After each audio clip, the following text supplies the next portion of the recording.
Hey, Daniel. Hey, Alicia. So great to see you and to talk a little bit about October 26th webinar. I'm really psyched about this because I remember back in the summer when we were talking about the mixed martial artist Andrew Tate, who was probably the most misogynist person I've ever seen in social media, who had, I think, was 13 billion TikTok views before he was deplatformed, as they say. Um, but I just remember it was like the most backlash I have seen, the most harsh and horrifying things.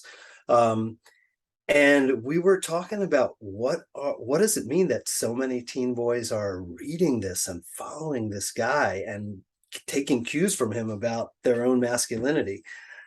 So I'm glad we're having this webinar.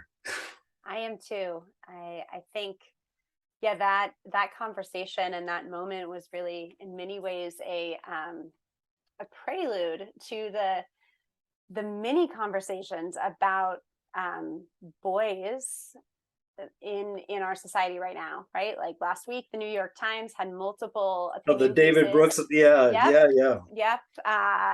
yep.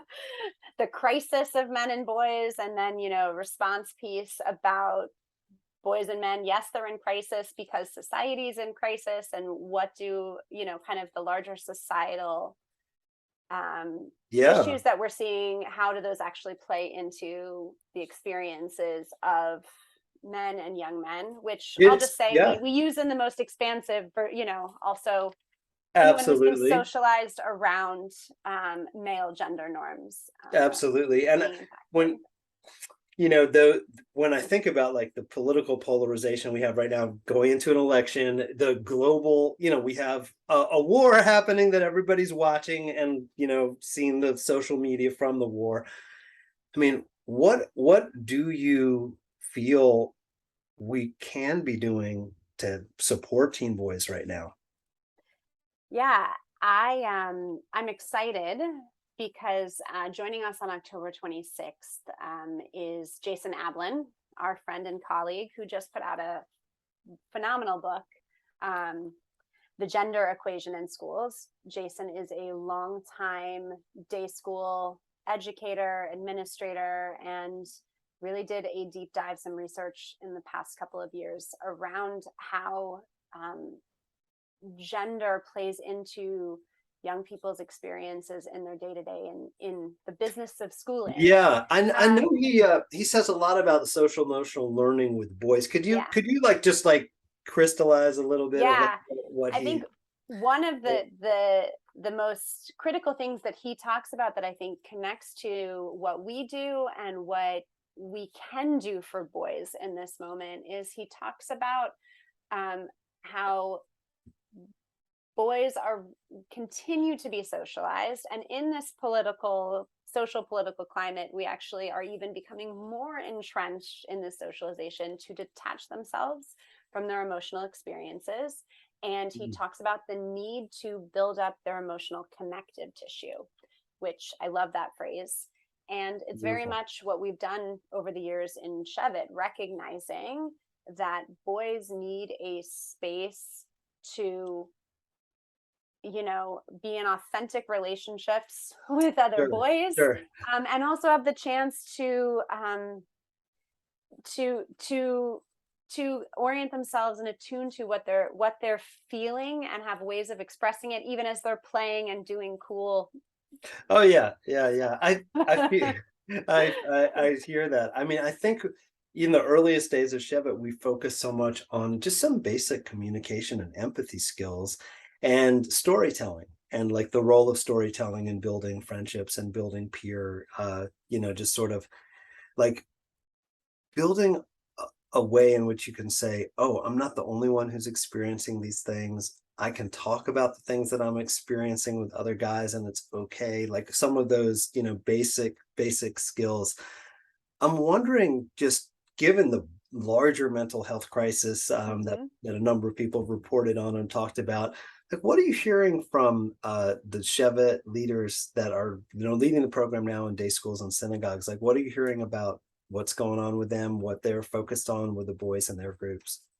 Yeah, I think that for many of them, we're hearing that Chevet continues to be a space where boys feel like they can come and relax and be themselves, and Awesome. how critical that is, even more so in this moment, right? And to have a space where some of these very things that they are seeing out there, right? Going back to Andrew Tate, those things are coming up in conversation.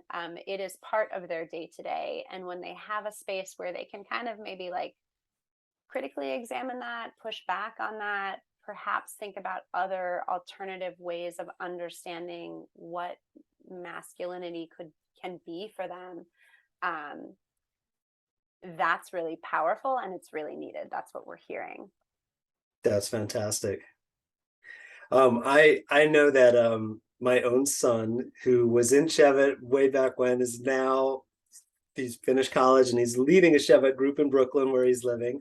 They've had I guess a first couple of meetings, which is always that's the challenging So part of cool. it.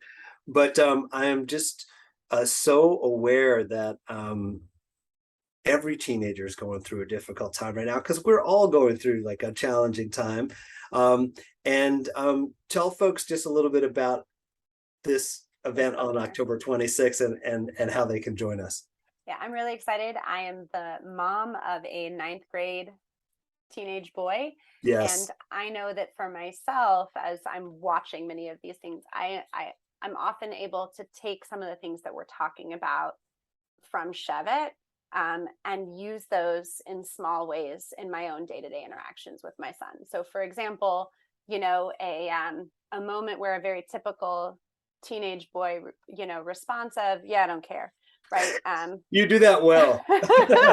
Or like, huh, like my son's favorite, like his answer to anything is which is like, is that an affirmative, a negative, right? Those are moments Yes. of recognize. I can either just kind of like take that at face value and then continue to kind of like reinforce that detaching, or lean into it and have some different questions that I could ask, or that open up a conversation where he actually is connecting with me around what he's feeling. um, Cool. or even things like shared movies and TV shows, which is something I know you've Always talked a very lot important. about, Yes. and using those to reflect on some of the themes that we're seeing.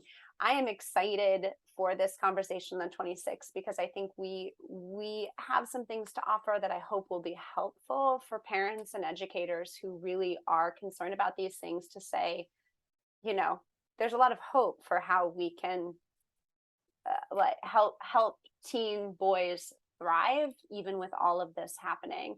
So we Absolutely. hope people will join us. Yeah, I'm really looking forward to getting into the social, emotional, psychological, spiritual lives of teen boys. And I know that we also have uh, a young man who was in Chevet who is now leading out in Los Angeles joining us. So I'm thrilled about that as well. I'm looking forward. Thanks, Danielle. Looking forward to the 26th.